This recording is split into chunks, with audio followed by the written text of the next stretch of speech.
special sitting of the National Assembly. He will be meeting with Cuban collaborators as well as Cuban citizens. His Excellency Dr. Miguel Diaz-Canel Bermudez, the first Secretary of the Cuban Communist Party and the President of the Republic of Cuba, touched down at the Phillip Goldson International Airport on Sunday for a historic visit to Belize.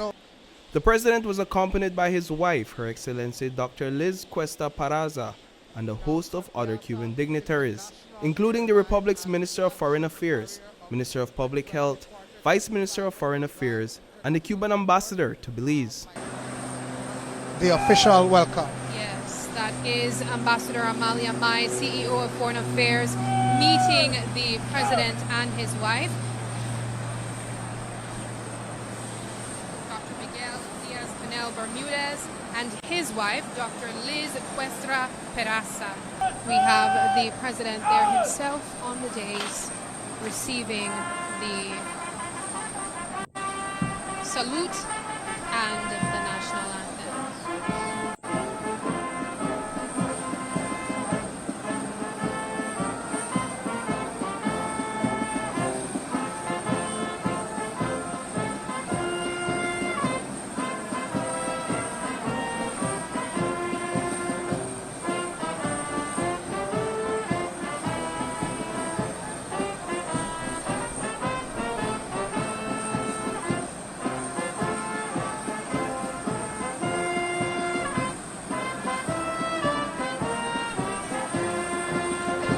Flanked by the Governor General of Belize, Dame Froyla Tzalam, and Belize's Minister of Foreign Affairs, Eamon Courtenay, and his CEO, Amalia Mai, the Cuban President, his wife, and the rest of the Cuban delegation were escorted off the tarmac and transported to the government house under heavy security. Upon arrival at the government house in Belize City, Prime Minister John Briceño welcomed the Cuban President to Belize. We have the arrival of His Excellency Miguel Diaz-Canel Bermudez along with his lovely wife. Prime Minister John Briceño led the Cuban delegation to a brief meet and greet. Inside that room, the Governor General of Belize, Dame Froyla Tzalam, was seated next to the Cuban President. A bilateral meeting was held immediately following the meet and greet, where two cooperation agreements were signed between both nations. Belize has had bilateral relations with Cuba for the past almost 28 years this coming year here. And Belize has had this exchange with Cuba in terms of medical trade, in terms of education and so forth. And it is just a wonderful moment to see them finally sitting in a room together here in Belize. While the bilateral meetings were underway, invited guests began to arrive for a special sitting of the House of Representatives. The special sitting included members of the House of Representatives, members of the Senate, and a host of other guests, including members of the diplomatic community. The President deserves only the best welcome from Belizeans. And so what I see over here is very impressive. I'm sure that he will love being in Belize. I just got back from Cuba. Yes, I was there visiting with their parliament and their Constitutional Reform Commission. As you know, we're going through the exact same process right now here in Belize. So we were there to learn how they consulted, what type of consultations, and the process that they use. So certainly this visit comes at a welcome time. What do you think George Price would say right now if you were here? He would say, "Welcome, Mr. President." I feel very proud, very strong of that support, that bilateral relationship that we have had with Cuba. Historically, as many have pointed out, Cuba was one of the first countries that actually supported our bid for independence, and that is significant. When everybody else, was, making up their minds, Cuba was there with us in solidarity, and we have seen how that bilateral relationship has strengthened and grown over the years. Following the hour-long bilateral meeting, Prime Minister John Briceño and President Miguel Diaz-Canel Bermudez led the way from inside the government house to the area prepared for the special sitting.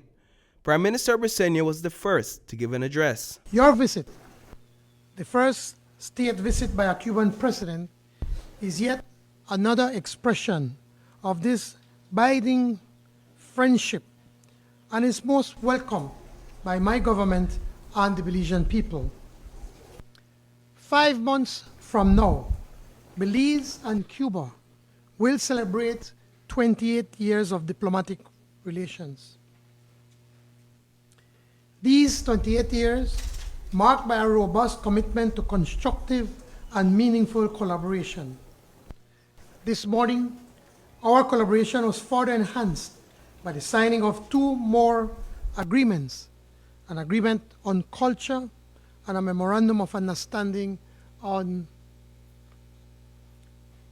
immigration. Señor Presidente, the Cuban people hold a special place in the hearts and minds of Belizeans and of people all over the world because of their unparalleled generosity of spirit.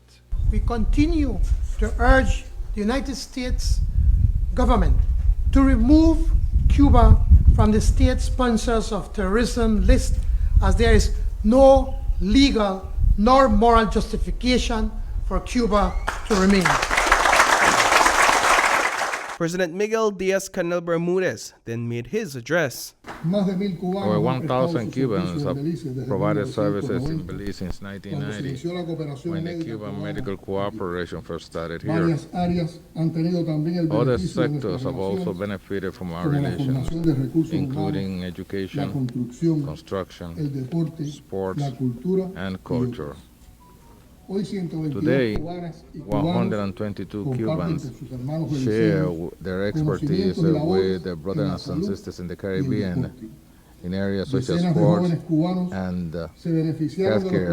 Dozens of young Cubans have benefited from the English language training programs offered by Belize. The pandemic was compounded by the flare-up of the commercial, economic, and financial blockade being imposed by the U.S., a policy that has been condemned by the people and government of Belize in a consistent fashion, and I thank you for that on behalf of Cuba. This visit is also a first step in compliance with the resolutions adopted at the 8th Cuba CARICOM Summit meeting.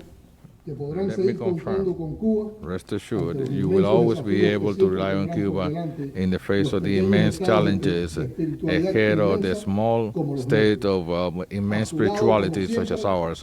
On your side, we will always be there. Long live